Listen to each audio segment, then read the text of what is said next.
auparavant. Non seulement l'avenir, c'est des grands candidats. C'est-à-dire ce qui reste ponctuel. C'est-à-dire qu'il doit aller sur le diable pour obtenir ses cartes. Sans parler de la montagne de problèmes techniques que Code a posé, rendre la télé extrêmement simple.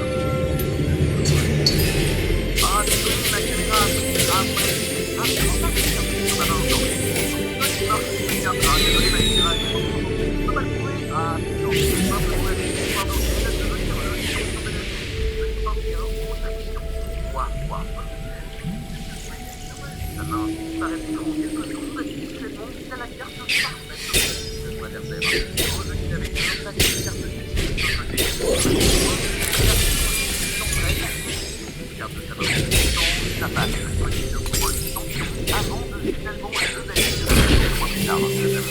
C'est plus fort que moi, j'aime bien jouer des tours. Désolée. Par exemple, avec un beau nombre de cartes dans leur deck que je retrouve 39 alors qu'ils sont en 40, ou alors avec une carte dans leur extra deck, dans le 7 alors que 15 en 90. Évidemment, par exemple, je vais mettre 3 mois, 4 cartes dans le deck, 3, on va pas passer au refus.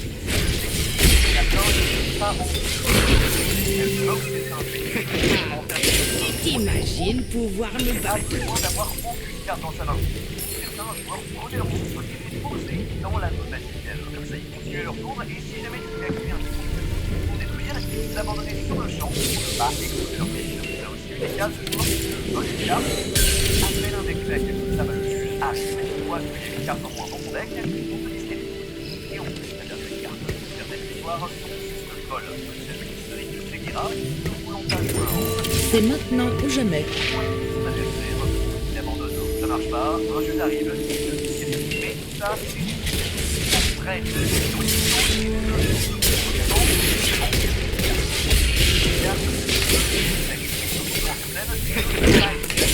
T'imagines pouvoir me battre?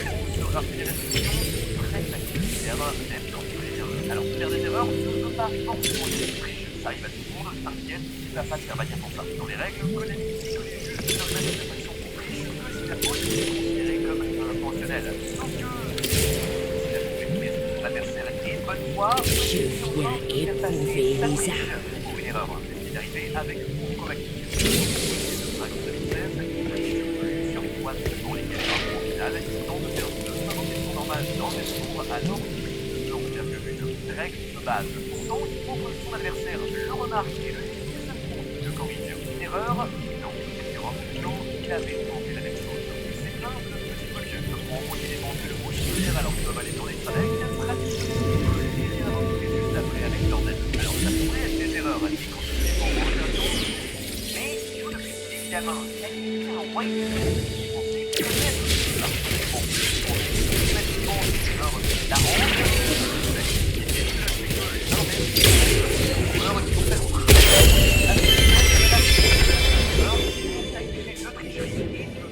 À avancer. Ça s'appelle le charnier. Le original.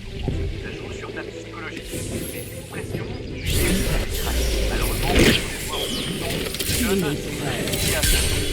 il n'y a parfois pas de Je vous protégerai. pas de défendre. Certains trouvent ça normal. Ils disent ouais, c'est bien de gagner. Sauf que ben non, les règles qui t'interdisent et tu peux recevoir une infraction. Mais surtout, ça rend la triche encore plus efficace. Maintenant, si ton adversaire triche et qu'il dénonce, il peut se défendre en s'activant le charnier. Heureusement, c'est assez rare, mais si je vous convainc, la deuxième méthode, c'est le sol. Donc la erreur de vidéo chronométrée. 40 minutes, la partie se termine et c'est à remporter une manche gagne. Si le joueur a remporté une manche et qu'on est dans la troisième, alors le joueur au jour doit gagner sa place et la base doit attaquer.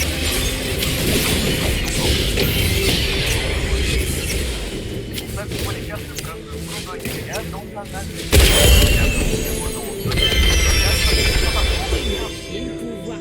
à l'adversaire. Tu arrives au bout du timer, tu peux juste l'invoquer, laisser les points de ton adversaire et gagner de la tire. Certains en ont extrait, sont dans le rien, Rien ni personne ne m'arrêtera. Il y a beaucoup de cas de joueurs de speed, s'il te plaît. Certains ont plus justifié que d'autres, encore une fois, très difficile de trouver leur et soif de combat. Avant d'invoquer Cowboy et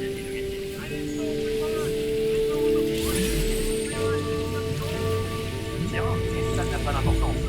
Venez, par exemple, on interdit de jouer pendant un an. Jusque-là, on a parlé de techniques de triche occasionnelle. Certains vont aller plus loin. La triche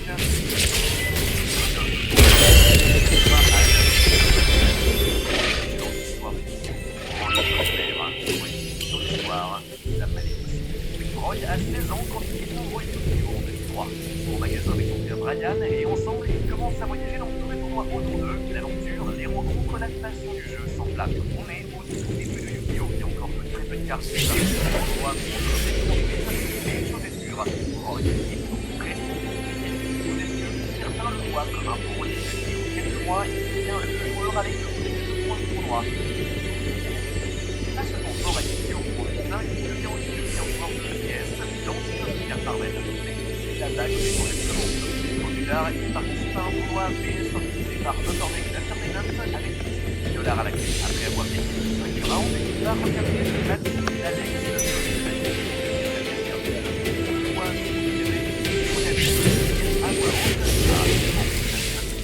pour les jeux classiques du coaching. Il a aidé son ami et influencé ses décisions en lui donnant des informations sur la partie. Il va censé avoir la game est annulée. Ils devront le passer devant les juges et déjà, ça lui fait perdre $2000 de récompense. Il est déjà qualifié pour la demi-finale. Et surtout, il est battu pendant 90 jours tous les tournois de Cordac.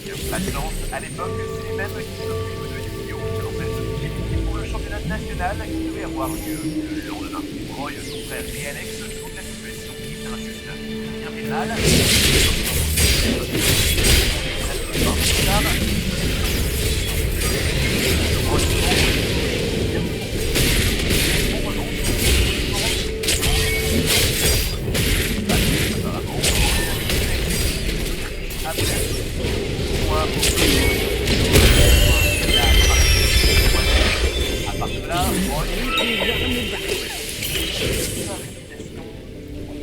certains le traitent de tricheur, d'autres l'acclament. C'est vrai qu'elles sont impressionnantes. Très bien placé au World 2004, il enchaîne les top 8, top 4, 3e, 2e On va faire sauter la barre. tournoi entre deux à chaque fois avec l'excellente maître technique constamment en train d'innover ses stratégies sur la situation pure force et pur jour de l'époque. Mais il y a des accusations de l'espace adversaire contre son deck et certains de ses anciens coéquipiers racontent qu'ils auraient appris comment saquer les cartes dans le par le soir à la fin du temps.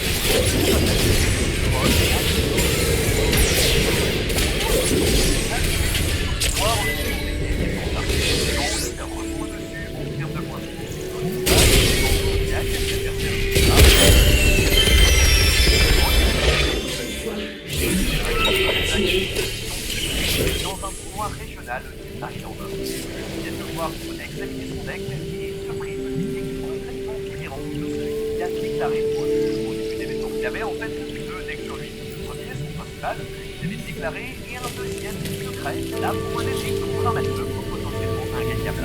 Mais le deck swap, et c'est interdit. Après les années brûleurs, on a enfin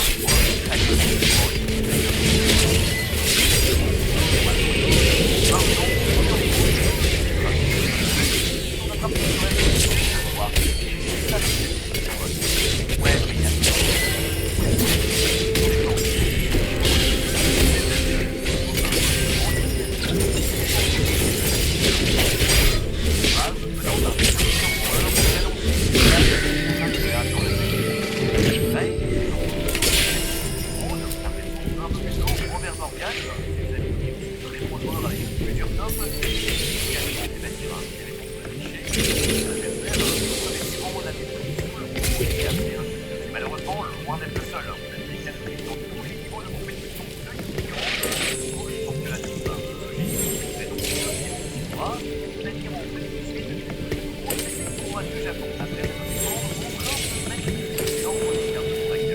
Mélange, on le voit discrètement mettre une carte sur dessus, clairement, la seule deuxième duel. L'histoire, c'est pour oui, là-bas aussi.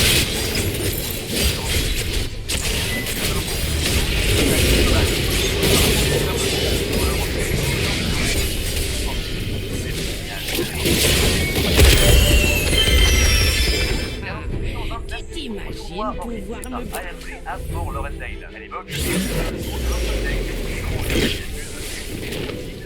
rituels. La série pour invoquer un rituel, donc stratégie sur le terrain où l'adversaire ne peut pas invoquer plus saison. À elle seule, elle transforme ce qui était jusque-là un Magic War intense et indirect dans une partie ennuyeuse. C'est donc courant de voir des joueurs proposer à leur adversaire de retirer leur copie de type de leur deck juste pour voir qui est vraiment le meilleur dueliste. Boban, soit Spike. Et même cette retirer et d'en avoir une copie dans son side deck pour remplacer la première. Ce serait alors des deux joueurs avec une pouvoir assurer Boban, qui l'a jamais fait. Et on a suffisamment de preuves pour le croire. Il y a un moyen.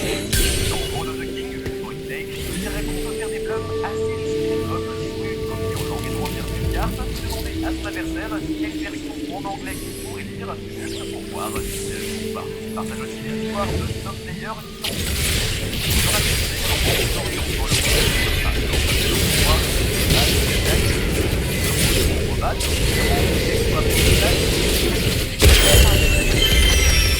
Action des à l'époque, rien ne c'est peut-être des morts de Roy ou un technique qui pensait que c'est bon, on a le droit de tricher. Pourtant, Boban le dit clairement, c'est soit légal et pas authentique ou légal. Attention, soit les légales qui pratiquent sur une plage de millions et tangible. En 2009, ça empire. Il est censé être prêt. Et au même moment, Konami découvre que Upperdeck, l'entreprise qui organisait les royaumes de l'époque dont est l'origine de Roy, vendait en secret. Et pour aussi garder c'est un procès long et compliqué, et en gros, Konami sépare Upperdeck et reprend le contrôle de tout. Dans le processus, les sanctions sont levées. Roy, sur un site, revient en force. Ça, c'est interdit. Direct et sur place pour l'obligation de la pénalité d'or, à la moitié de la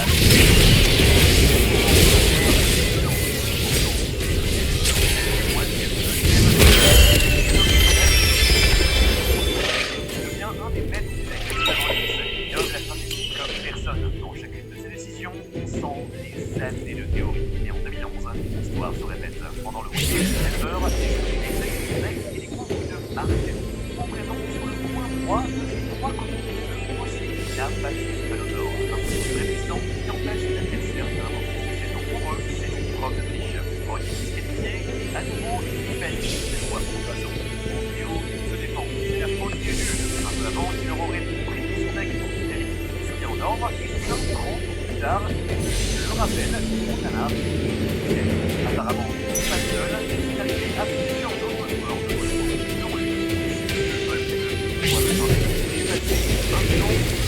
nouvelle génération de players. Là, ils sont dans la nouille.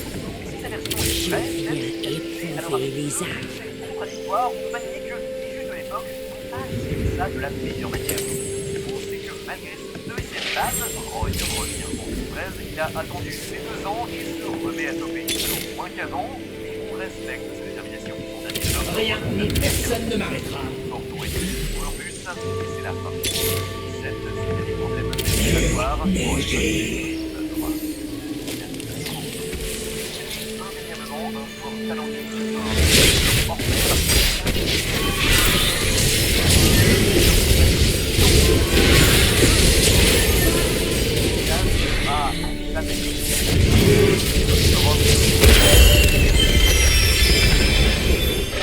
Je me rappelle d'avoir vu on parle de l'impression de se trouver roulé dans la farine du à la fin de son témoignage, Alex, l'ami que Roy pour coacher, bien qu'il est incapable de supporter la défaite, parfois surpris. Système en mode classe intergalactique. Des compétences impressionnantes en matière de technique. C'est ce qui est le plus tragique. Pas une mauvaise personne, c'est gagner ton Yu-Gi-Oh! Même quand on fait vraiment certaines parties sont juste en dehors du rôle. Pour lui, c'était peut-être une manière de prendre son destin en main. Ce n'est pas la bonne. Maintenant, il sera à jamais Roy Sinclair. Grand. Cette vidéo est là. Et on peut les recherches, ça me rappelle à quel point l'argument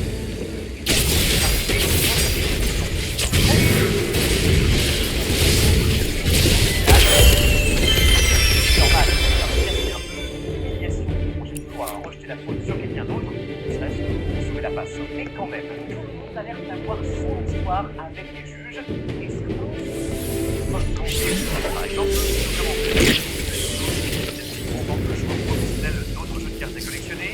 C'est vrai, la triche est assez répandue, mais j'ai aussi vu des juges et du personnel véreux accuser des joueurs de triche sont, par exemple, ceux de Scholar of Raven et connus pour ce genre de choses. Sont exactement opposés dans la même situation et dans le même tournoi. Certains juges distribuaient des techniques aux adverses, des cartes par le diable,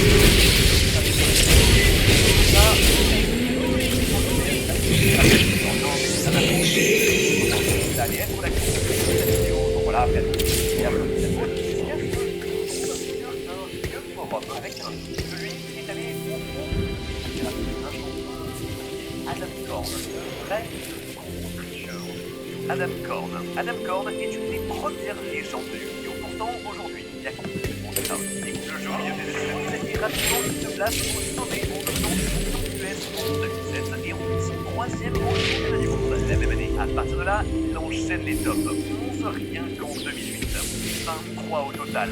Prouesse. Record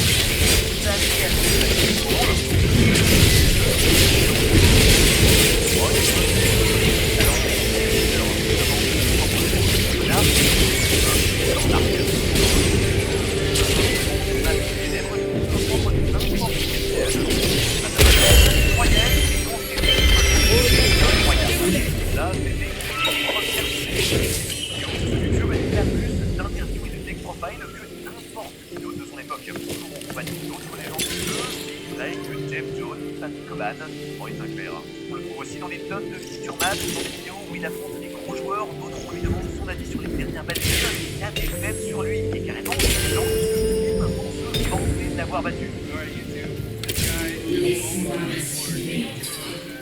Ce qu'on remarque, c'est son énergie. Il rigole, il sourit, il fait des blagues, il a l'air vraiment sympathique. Au point que certains le considéraient comme le visage du jeu, l'incarnation. Mais en 2011, tout bascule. Adam se fait bannir pour triche. Précisément pourquoi était interdit de jeu pendant 2 ans. Apparemment, Adam aurait été plusieurs fois. Vous avez vu mon ours Tiber? Les battus dans les vidéos, on l'accuse d'avoir pendant un tournoi objectif un peu dans le cadre.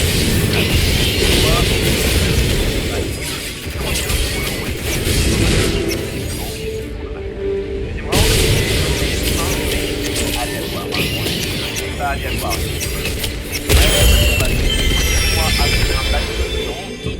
Je passe un peu attention à lui, surtout quand le juge en chef de cet événement, c'est le même qui l'a banni la première fois. Mais ok, on se dit que c'est bon, il sort, et on le laisse. Et là, on observe Adam et la histoire contre le par exemple, comment il reviennent son deck et on sent lui dans une partie privée de l'événement, derrière un miroir. Plus tard, ils amènent Adam derrière le lot et dans son deck des marques sur les 3 copies de Blaster. Maître Dragon des Brasiers, Adam conteste et tente de s'expliquer. Marquer Blaster n'a aucun sens, il peut dire que je piocher pour le disquette. Pour le bannir. Someone did it, something happened. I didn't learn it, pour l'équipe de conspiration, je l'aime pas et donc j'ai envie de ce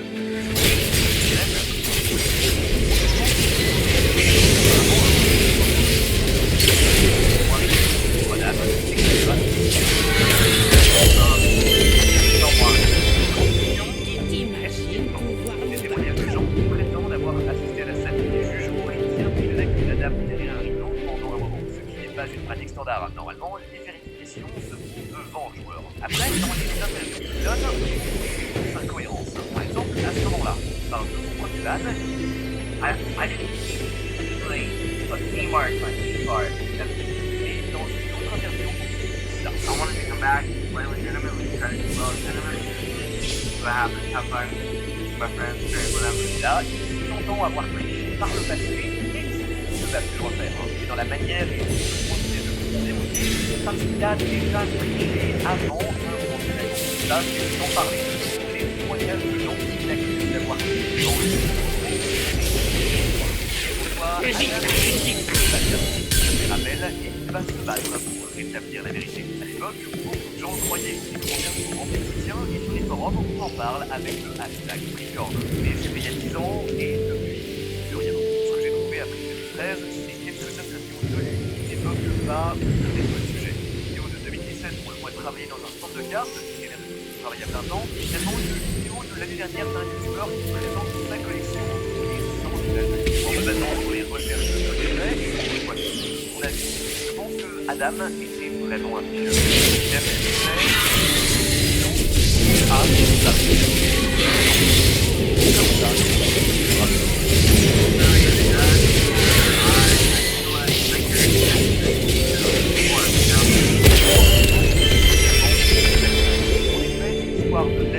Derrière un rideau, elle est suspecte. Si les juges étaient de bonne foi, ce que j'espère, il y avait peut-être d'autres manières de régler cette situation. Ne laissez pas la porte ouverte aux théories du complot. Et c'est le dernier morceau le plus épineux. On va parler quand peut-être pas trop loin. Yesterday, the players came out and Konami fans. C'est surtout la chaîne Red Battle. On le connaît tous. Et aussi c'est expliqué qu'il réalise avec Unicen, sa partenaire. En 2021, pendant il participe à un tournoi local en virtuel, à distance, et ça tombe bien, il vient de se casser les deux pieds. Il ne peut pas marcher, et même assis, il sent très mal. Malgré tout, il décide de lancer son stream. Et pour sentir la douleur, selon ses propres mots, il prend un 5e litre d'alcool. Il donne son stream local bourré, et il commence à jouer à la fin du tournoi, alors il voit le contact par message en lui demandant s'il est amoureux sous les problèmes. Là,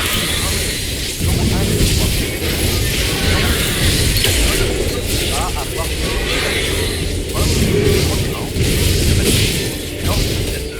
trois parties. Le parti 1 soit pour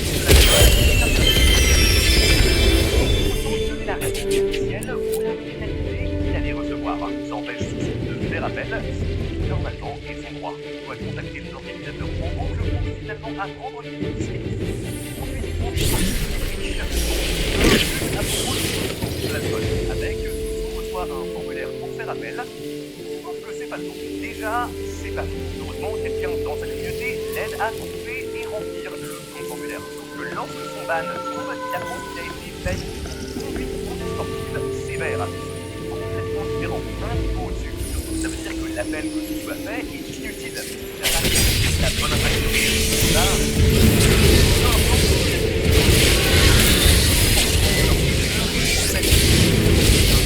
après ça, il est sur un sac, capable d'avoir une réponse de connaître malgré sa procédure, il est obligé d'attendre.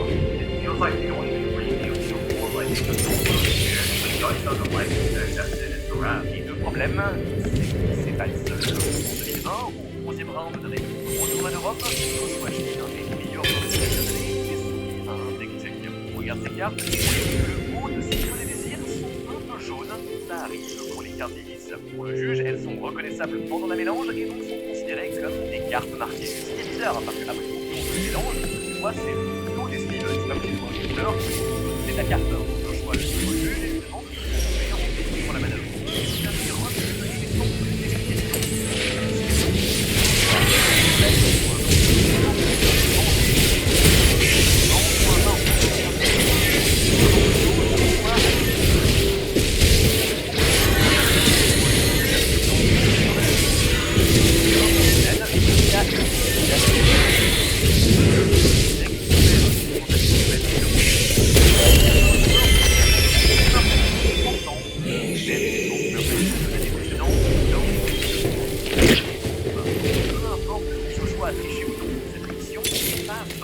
Avec les propres règles du droit. Et encore une fois, pas de beaucoup pensent qu'ils ont voulu faire un exemple. Récemment, il y a eu la même chose lorsque Amundsen, le champion du monde 2023, s'est fait bannir pendant 6 mois en participant à un tournoi en ligne. Il donne sa decklist au juge, mais oublie plusieurs cartes importantes. Plutôt que de jouer un deck qui ne marche pas, il décide d'abandonner le tournoi et de se réinscrire directement avec une decklist corrigée. Après coup, il informe les organisateurs, donc on lui dit que c'est contraire aux règles, il n'a pas le droit. Il avait clairement pas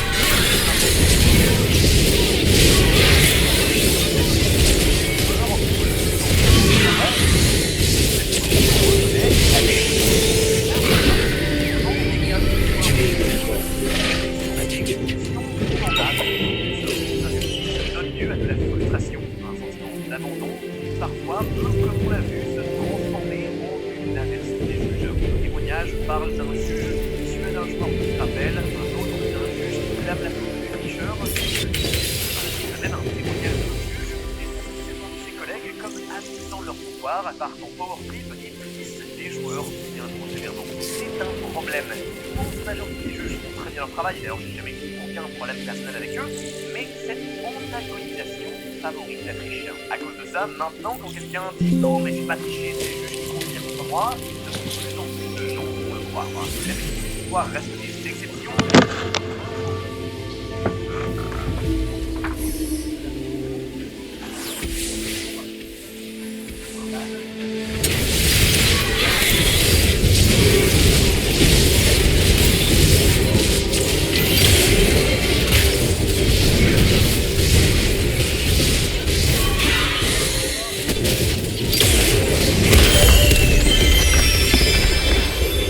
T'imagines pouvoir...